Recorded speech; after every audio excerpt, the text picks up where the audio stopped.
এই যে তোমার বস্তুটা যে ফিরে আসলো, হ্যাঁ, অর্থাৎ আমি যখন এটাকে টান দিলাম, বস্তুটা তার আগের অবস্থানে যে ফিরে আসলো, ঠিক আছে। এখন বলো তো এটা কি বল দ্বারা ফিরে আসলো?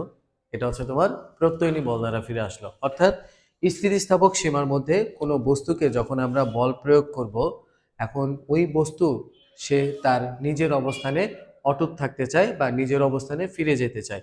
তাহলে যেই বল দ্বারা বস্তু তার নিজের অবস্থানে ফিরে যেতে চায়, সেই বলটাকে আমরা বলবো প্রত্যয়ী বল। যেমন দেখো, এই বস্তুটাকে আমি যখন বল প্রয়োগ করলাম, সে তার স্থিতিস্থাপক সীমার মধ্যে, অর্থাৎ স্থিতিস্থাপক ধর্মের দরুন যেই বল দ্বারা সে তার আগের অবস্থানে ফিরে আসলো, অর্থাৎ সে তার পূর্বের অবস্থানে চলে গেল যেই বল দ্বারা, অথবা আমি যে বল প্রয়োগ করেছি আমার বলের বিরুদ্ধে সে যে বিপরীত দিকে এক ধরনের বল প্রয়োগ করছে, যেই বল প্রয়োগের মাধ্যমে সে তার পূর্বের অবস্থানে ফিরে গেল, সেটাকে আমরা বলবো কি বলতো?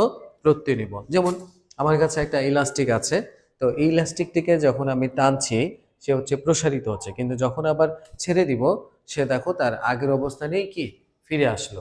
তাহলে সেক্ষেত্রে আমি কি বলতে পারি? সেক্ষেত্রে আমি বলতে পারি যে ইলাস্টিকের মধ্যেও তোমার এক ধরনের প্রত্যয়ী বল আছে, যেই বল দ্বারা সে তার পূর্বের অবস্থানে ফিরে আসে। অর্থাৎ যেই বলের দরুন কোনো একটা বস্তু তার পূর্বের অবস্থানে ফিরে আসে, বা যেই বল দ্বারা তার অবস্থা অটুট রাখতে চায়, সেই বলকে আমরা কি বলবো? প্রত্যয়ী বল। ঠিক আছে।